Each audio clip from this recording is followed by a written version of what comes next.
Hi, my name's Joey. I'm an organizer here at WPA, and today we're going to talk about union structure and membership. So, to have that conversation, we have to acknowledge that we have a contract, but that contract is useless unless it can be enforced and if we can bargain changes every few years so that it remains relevant. So, the first question is, can we just enforce the contract for free? And the quick and easy answer is kind of, yeah, we can. We can enforce the contract for free if we have volunteers that are both knowledgeable of your contract and who are also skilled in enforcement techniques. Enforcement techniques would be like talking with management, being able to negotiate in those conversations, and also knowing when an issue needs to be escalated and how to organize collective action.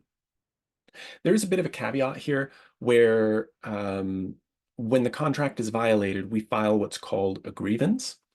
And then our grievance process has multiple steps. The final step is called arbitration. Arbitration is kind of like court. So there are arbitration fees that need to be paid um, in order to have those court proceedings. But we're going to ignore that for now. We're just going to talk about the practical form of enforcement.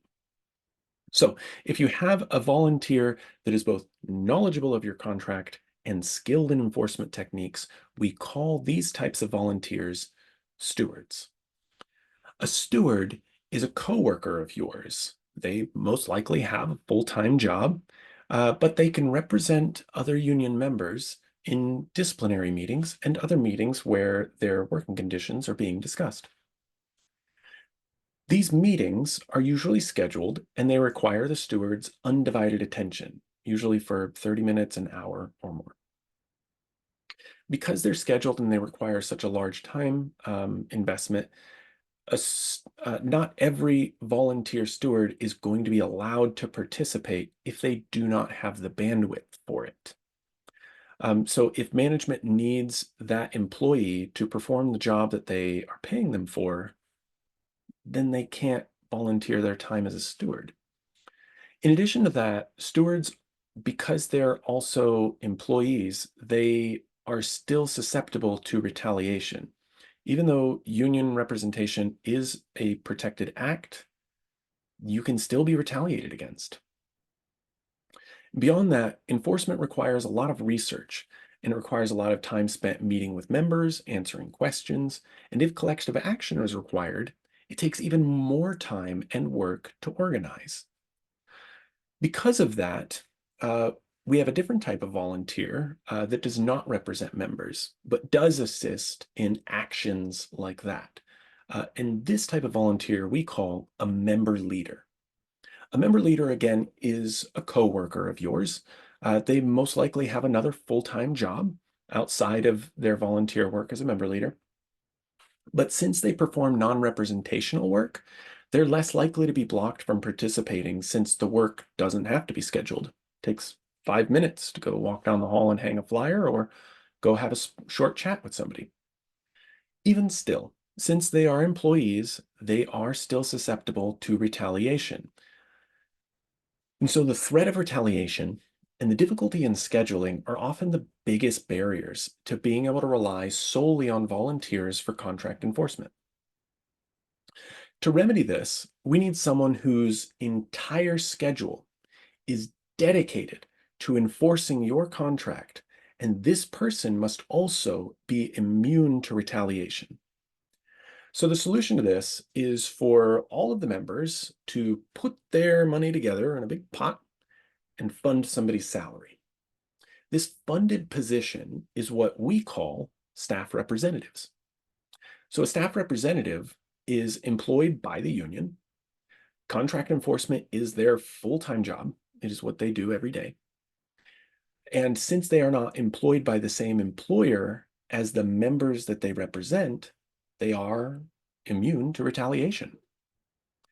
So if we had, just for context and perspective, if we had every member of our union paying for membership, we would be able to hire a representative for about every 250 members. As it is in March of 2024, we only have the funding to hire representatives for about every 600 members. This means that reps have less time to focus on each issue, and employers are more likely to violate your contract without seeing negative consequences. Now, enforcement is just one of two of the largest expenditures in a union. The second largest expenditure is in contract bargaining. When your contract is renegotiated, a coworker will volunteer to bargain changes with management. We call these volunteers bargaining representatives. And it should be known that the bargaining process takes many months. It usually takes 6 months, a year, or more, depending on what contract you work under and what timelines you have to stick to. The bargaining process is usually comprised of about a dozen or so 8+ hour meetings. And you should know that when your coworker volunteers to do that work, they're not being paid by your employer during those negotiations.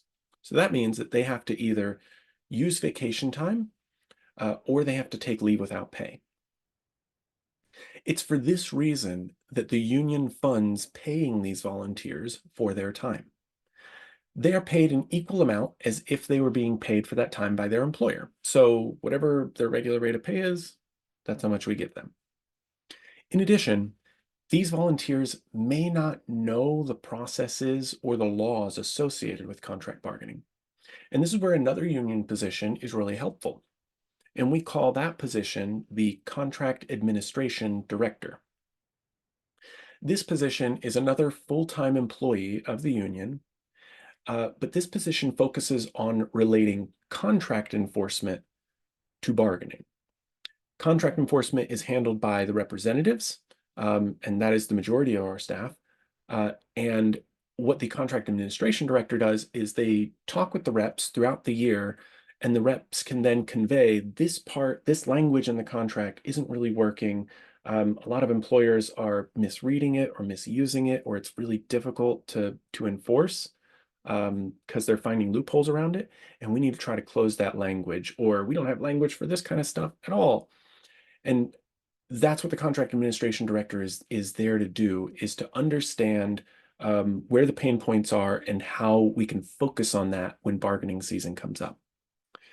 In addition to that, the contract administration director acts as the head for most of our bargaining tables. And that effectively just means that they're facilitating all of the bargaining representatives, letting them know what their options are, things that we need to focus on, processes that they need to make sure that they follow, that kind of thing.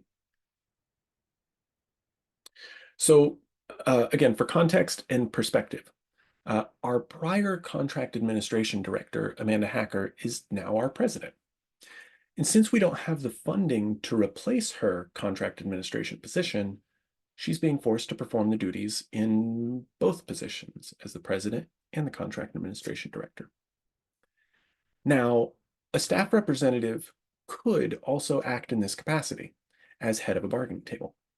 But since we're also understaffed there as well, none of the reps really have the bandwidth for it.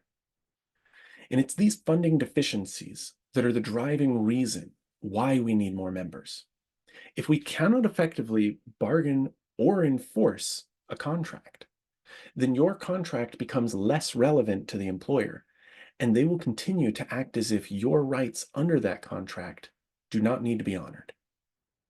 So for someone to sign up for union membership, you can visit our website at wpea.org/join.